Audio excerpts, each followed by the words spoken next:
YouTube, what it do? It's your boy TWV. And before we get into the Monday Night Raw recap and review, slight PSA. As you can tell, my demeanor is extremely low because I am sick as a dog. But the content does not stop. I have to do it for y'all. I had to do it for myself because I'm dedicated to the grind, and the grind doesn't stop no matter what. I'll take a nap after once the video is uploaded. Once the WrestleMania video for the day is uploaded, I'll take a break. But it's your boy TWV. With that being said, let's get into the review. John Cena opened up the show in Glasgow, Scotland, addressing the WWE Universe with a provocative and confrontational promo. The crowd responded with explicit chants expressing their displeasure towards Cena, who had recently turned heel. Despite attempts by Netflix to mute the offensive language, the chants were audible during the broadcast. They were in there chanting, "Fuck you, Cena," and Netflix could not time the bleeps, and it was hilarious. But in his address, Cena claimed to have been studying and testing the audience for over his 25-year career, liking them to rats in a cage. He referenced April 2005 when he introduced the WWE Spinner Championship, greatest belt of all time, noting that fans initially criticized it for resembling a toy. I want to say this is the most sold WWE Championship of all time. I'll have to check the numbers. I'll put a stat here. But building on this, Cena declared his intention to ruin wrestling by defeating Cody Rhodes for the Undisputed WWE Championship at WrestleMania 41 and retiring with the title, thereby forcing fans to create a new championship belt. So they are blurring this into like the summer of Punk back in the day when Punk won the belt off of Cena at Money in the Bank and then jumped over the barricade, blew Cena a kiss, and left WWE. Punk came back in 2 weeks. Hopefully they let Cena milk it maybe a month, 2 months, maybe skip a pay-per-view and then he comes back or something like that. I would like something like that. But back to the segment. Cody Rhodes then confronted Cena in the ring, emphasizing the hard work he invested in earning the championship. Rhodes placed the title on the mat, challenging Cena to take it, but Cena opted to leave the ring without further incident. Rhodes asserted that Cena's desire to claim the title would not outweigh the fans' right to retain it, confidently stating that the champion was already present in the ring. So this is twice. When Cody pulled up, he got the ups on Cena. So I said last week they was going to want it. I see it's an ego thing, like Cena basically playing with Cody like, man, you're not even worth my time to even go back and forth with you. But hopefully next week when they're in London, Cena does have a rebuttal because we're getting closer and closer to WrestleMania, my dog. Like, let's kick this shit into gear, my brother. But this was a smooth opening segment, of course, advancing the storyline for Cody Rhodes versus John Cena for the Undisputed WWE Championship. So I loved everything about it. Not too much to say. With that being said, let's get into the next one. The first in-ring action of the night was Jey Uso and a mystery partner versus A-Town Down Under, which ended up being Jimmy Uso, of course. Like I said last week, it would not make sense for nobody else to be Jay's mystery partner than his brother. So the Usos reunited after over a year and a half, and man, it was special. Yes, the Usos should be back in the tag division, but I personally want them to go chase singles glory, and then, you know, later in the year, once Jay loses the World Heavyweight Championship, because I'm not coming off of that. He's winning that at WrestleMania. Maybe by SummerSlam, end of the year, we get the Usos, you know, officially teaming back up after they both, you know, got done chasing singles gold, and then we have, you know, another tag team added back to the tag division. I don't know what brand we go, SmackDown or Raw, but the Usos definitely are needed in the tag division. I'm not going to grab them on the tag division. Let's get back to the match. So the bout began with Jey Uso squaring off against Austin Theory. Jey quickly gained the upper hand, delivering a powerful lariat. Grayson Waller then tagged in, but was met with a series of double team maneuvers from the Usos, including a double clothesline that sent Waller to the floor. Jimmy then executed a hip toss in the Theory out of the ring, followed by an assisted dive to the outside. After the commercial break, Jey received a hot tag and unleashed a flurry of offense, including multiple super kicks. Waller attempted a second rope diving elbow, but missed, allowing the Usos to capitalize with an assisted Samoan drop. They then executed their signature 1D finisher on Theory, securing the pinfall victory. Following the match, WWE World Heavyweight Champion GUNTHER attacked the Usos. He knocked Jimmy off the top rope and engaged in a brawl with Jey. Jey managed to stagger GUNTHER with super kicks, but appeared to trip and fall, allowing GUNTHER to gain the advantage. The assault continued until Jimmy returned with a steel chair, prompting GUNTHER to retreat. So, like I said, Jey is the underdog storyline. Like I said this in several videos, like, just let GUNTHER, you know, get the advantage going into it. And then, you know, Jey pulls a Sami Zayn from last year, the ultimate underdog thing. I seen somebody on Twitter said they don't like that they're running the same thing again with GUNTHER. But GUNTHER's been such a dominant character, like it only makes sense. Like I like where they're going with the direction. I have no problem with it. I'm a fan of it. So this is just continue the storyline until we get to the big moment at WrestleMania. So no problems here with me. With that being said, let's get into the next one. The next segment showcased a pivotal segment unfolding between the key members of the Judgment Day: Liv Morgan, Dominic Mysterio, and Raquel Rodriguez, with Carlito also in the mix. The scene began with Morgan and Rodriguez discussing Rodriguez's upcoming Women's Intercontinental Championship match against Lila Valkyria. They were then joined by Mysterio and Carlito, who entered the room. Mysterio expressed his dissatisfaction with Finn Balor's recent actions, particularly Balor's reluctance to expand the Judgment Day by adding new members. Morgan then attempted to reassure Mysterio, suggesting that Balor's concerns might be addressed over time.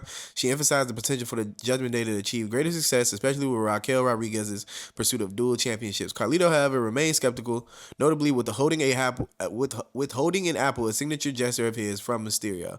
So it's pretty storyline development, like Liv basically telling Dom, like, hey, it'll be okay. Like, you always come up with the good ideas. Like, just let Finn be Finn. And, basically they're planting the seeds for Dom to turn on Finn or Finn to turn on Dom. Whichever way it goes, somebody's turning on somebody. They've been teasing this for a while. I think it does lead to a WrestleMania match with Finn and Dom. Could also spawn into a 4-way for the IC title, because Dom did stay at the IC title last week. Finn lost last week. Penta said he's in the mix now, and Braun Breaker's the champ, so you got 4 people right there. But it was smooth for me. Like I said, this episode really was a lot of storyline advancement outside of like maybe 2 to 3 key segments. But with that being said, let's get to the next one. Next segment showcased a backstage meeting of the minds, basically, with Rey Mysterio, Dragon Lee, Chad Gable, and Adam Pearce. Earlier in the show, a vignette introduced El Grande Americano, a masked luchador purportedly from the Gulf of America, highlighting his legendary status in Lucha Libre. Following this, Rey Mysterio and Dragon Lee confronted WWE official Adam Pearce, expressing skepticism about El Grande Americano's true identity, suspecting he was actually Chad Gable. Gable then appeared, claiming he was too ill to compete, and presented Pearce with a doctor's note as proof. Despite Mysterio's frustration and threats to confront Gable elsewhere, Gable suggested that Dragon Lee face El Grande Americano. Instead, Pearce accepted his proposal and made the match official. So, storyline building there, basically making El Grande Americano Chad Gable's second alter ego. I think they did this with Kurt Angle back in the day, like he was a fake luchador. I think he was feuding with Eddie Guerrero or something like that, or Rey Mysterio. I feel like they've done this before. I might be wrong, but it was cool. The El Grande Americano, purportedly from the Gulf of America. It's a touchy subject, because why did we change the Gulf of Mexico to Gulf of America? We're not going to get into that. With that being said, let's get to the next one. The next in-ring action was Lila Valkyria defending her Women's Intercontinental Championship against Raquel Rodriguez in a match that combined technical prowess with high-stakes drama. From the outset, Rodriguez leveraged her strength advantage, dominating Valkyria with powerful maneuvers and showcasing her physicality. Valkyria, however, demonstrated resilience, countering Rodriguez's offense with agility and precise strikes. The momentum shifted multiple times, keeping me definitely engaged throughout. I'm a big fan of Lila Valkyria. Before we get into the match recap, Raquel Rodriguez has grown on me as well. I really liked her back in NXT, and then she had some medical issues, kind of vanished from TV here and there. But she's a great worker. She's, I'm assuming, the biggest woman on the roster height wise. Nia Jax is the biggest size wise, but they're both great in ring workers. So I love everything about both of them. It's hard over height, that good old motto. And if you can grab, you can grab. Because look at Undertaker. Undertaker was 7 feet tall and he was moving around like a demon. But back to the match. So mid-match, Liv Morgan, Raquel Rodriguez's tag team partner, attempted to tilt the scales by interfering. At a crucial juncture, Morgan placed Rodriguez's foot on the rope to break a pinfall, preventing Valkyria from securing a victory at that moment. As Rodriguez prepared to execute her finishing move, the Tata Bomb, Valkyria adeptly reversed it into a pinning combination, catching Rodriguez off guard and securing the 3 count to retain her title. Following the match, the tensions escalated as Morgan and Rodriguez launched a post-match assault on Valkyria. The situation intensified until Bayley intervened, coming to Valkyria's aid and driving them away. So this definitely hints at a possible Bayley and Lila Valkyria versus Liv Morgan and Raquel Rodriguez for the tag belts. I don't know if we dragging to WrestleMania. We are at March 25th, so we got about 25 days. I don't know if we drag it 25 days. We may do this on an episode of Raw. I do feel like this may blend into Bayley challenging Lila Valkyria. I don't think Liv is going to try to challenge for the belt, unless we just go in a completely different direction. I do see that the tag belts do get defended on WrestleMania. No way to keep Liv, which is one of your hottest superstars, off of that show, because of course, why keep that off the show? Like, she's a superstar. But this was cool. Definitely some huge storyline advancement and building some new storylines. So I would just let it see where it plays out. With that being said, let's get to the next one. The next segment showcased the Usos following their tag team victory over A-Town Down Under, with the scene showing Jey Uso appear visibly dejected due to his recent in-ring mishaps, including a slip during a spear attempt on Gunther. Backstage, his brother Jimmy Uso confronted him, expressing concern over Jay's lack of focus and reminding him of his past success as main event Jey Uso, the right-hand man Jey Uso, and the Royal Rumble winner. Jimmy emphasized that Jay's current mindset will hinder his chances against Gunther at WrestleMania 41. To ignite Jay's fighting spirit, Jimmy took a bold step by approaching Gunther and telling him, I'll see you next week. And Gunther laughed at him, and then Jimmy slapped him, signaling the readiness for confrontation. This definitely showed Jimmy's support and boosting Jay's confidence. I loved everything about it. It's like a big brother, little brother moment. So this was really cool to see. I love how they made Jay slipping up into a storyline and actually gave some more depth to this story. Like, Jay had said at the beginning his confidence was wavering, but now we're really digging into that. Like, damn, you're messing up moves.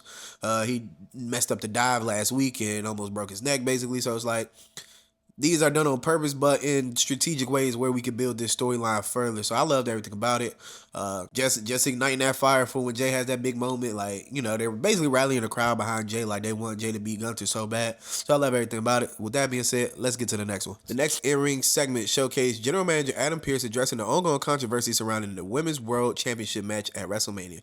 Holding the contract signed the previous week by champion Io Sky and challenger Bianca Belair, Pearce emphasized that Rhea Ripley's unauthorized addition of her signature did not alter the official match lineup. He clarified that the WrestleMania bout remained a singles contest between Sky and Belair. Io Sky then came to the ring, asserting her readiness to face both Ripley and Belair, underscoring her identity as a fighting champion. Belair then responded by highlighting her earned position as the number one contender through her Elimination Chamber victory and expressed her unwillingness to allow Ripley to insert herself into the match without merit. Rhea Ripley then entered the ring, demanding her rematch for the Women's World Championship. Belair suggested that Ripley could wait until after WrestleMania for her opportunity. As tensions escalated, Pearce intervened to restore order and proposed as a resolution. Ripley received her match against Io Sky on the following week's Raw, with the winner defending the title against Bianca Belair. After that, an all-out brawl ensued, with Bianca Belair standing tall, holding the belt, pointing to WrestleMania like she's winning it at WrestleMania. So we're just furthering the triple threat storyline, and more details into this match will pop up in a future segment. So hold on to that thought. We will get back to that in a minute. With that being said, let's get to the next one. The next segment showcased a backstage segment featuring Dominic Mysterio approaching Penta. Dominic acknowledged Penta's impressive skills, but suggested that he could achieve even greater success by joining the Judgment Day faction. This invitation implied that aligning with the group might provide Penta with opportunities and support to elevate his career within WWE. So I love this because Dom Mysterio is basically taking, like, he's the leader of the Judgment Day. Finn doesn't like that because he thinks he's the leader of the Judgment Day. Like I said, this is just foreshadowing the breaks between the Judgment Day, where Dom is just trying to recruit a new member since JD's been out injured, and just re-expand and reassert dominance since they did lose Priest and Rhea Ripley basically a year ago, where they separated from the group and went on to do their own singles things. So I like the direction it's going, where Dom is basically the leader. Finn is sooner or later going to get to his breaking point, basically fight me to be the leader, or they turn on Finn after the fight me for the leader match or whatever it may be. But I know it's going to probably lead to a Finn and Dom match. That's what I'm thinking. That's what I'm fantasy booking.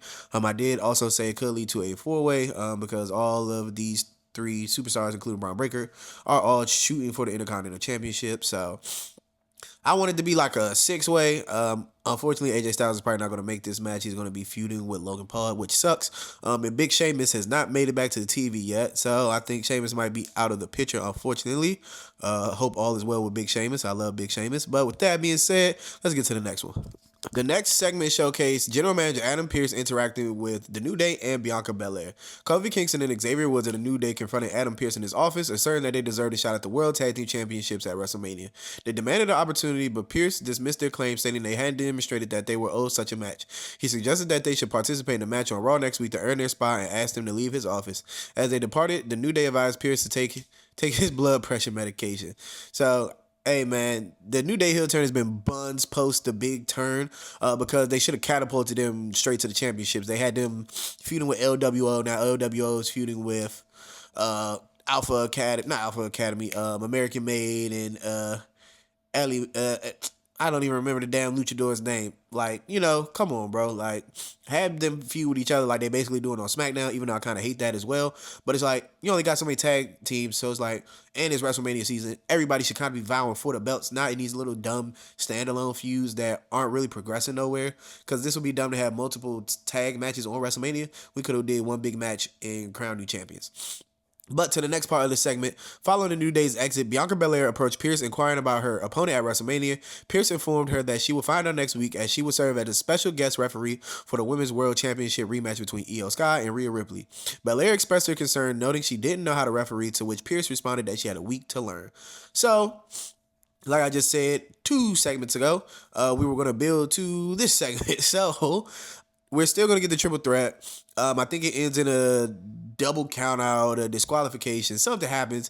Bianca gets punched inadvertently. Something happens. You know how it goes when somebody's a special guest referee. Like, so the match is going to get basically thrown out. And Pierce is going to run down and like, y'all three want each other. Y'all can have each other at WrestleMania. I bet my life he gonna run down there and say that. Like, not maybe not verbatim, but in that grand scope of things, he's gonna run down there and be like, y'all all are gonna have a match at WrestleMania. We'll get the official graphic next week because we're basically at the end of March. So time to heat everything up, running into April, start the month of April real hot, and then set the world on fire the 2 weeks before Mania, and then once we get to Vegas, it's gonna get lit. So with that being said, I like both dynamics of both parts of the segment. I'm glad New Day actually got some TV time again because they have been off of TV. I want to say like a week or two, and they are their biggest draw inadvertently because the crowd is just treating them like John Cena. They're booing the shit out of. So with that being said, I loved everything about that half. Bianca Belair's half, of course, is just going to build toward the triple threat match, which I am a huge fan of because all three of these women are superstars. So with that being said, let's get to the next one. The next in-ring action was Dragon Lee facing off against the debuting El Grande Americano. The bout began with El Grande Americano executing a waistlock takedown, transitioning into a kneeling armbar. Dragon Lee then countered with a hurricanrana, followed by a suicide dive to the outside. Back in the ring, Lee applied a grounded cobra twist, attempting to unmask his opponent, prompting a warning from referee Rod Zapata. Big Rod. Wow, how I messed Rod's name up. El Grande Americano responded with a throat thrust and a Frankenstein, leading to a series of high-impact moves, including an exploder suplex off the apron onto the floor. After commercial break, the action intensified with both competitors exchanging strikes, Dragon Lee delivering a pump kick and a rebound German suplex with El Grande Americano answered with a belly-to-belly suplex into the corner. Lee's Liger Bomb nearly secured the victory, but the match reached its climax with El Grande Americano unmatched Dragon Lee exploiting the distraction to apply an ankle lock, forcing Lee to submit. So, I don't know if this was a callback to when Kurt Angle did it, but I definitely know this was from what I seen, was a callback to Chris Jericho versus Rey Mysterio for the Intercontinental Championship I want to say at either Extreme Rules or Cyber Sunday back in the early 2000s. Rey Mysterio was going for a 619, and when he hit the ropes to swing to do 619, Chris Jericho literally yanked his mask off, and that's how he ended up winning. So this was a cool callback. Just some wrestling historism from your boy. But this was smooth. I don't care for the El Grande Americano character. It's funny. Because Chad Gable makes everything work. So, I mean, hey, it's going to be what it's going to be. But with that being said, let's get to the next one. All right, so the next in-ring segment showcased CM Punk addressing the Glasgow, Scotland audience, expressing frustration over his recent setbacks on the road to WrestleMania 41.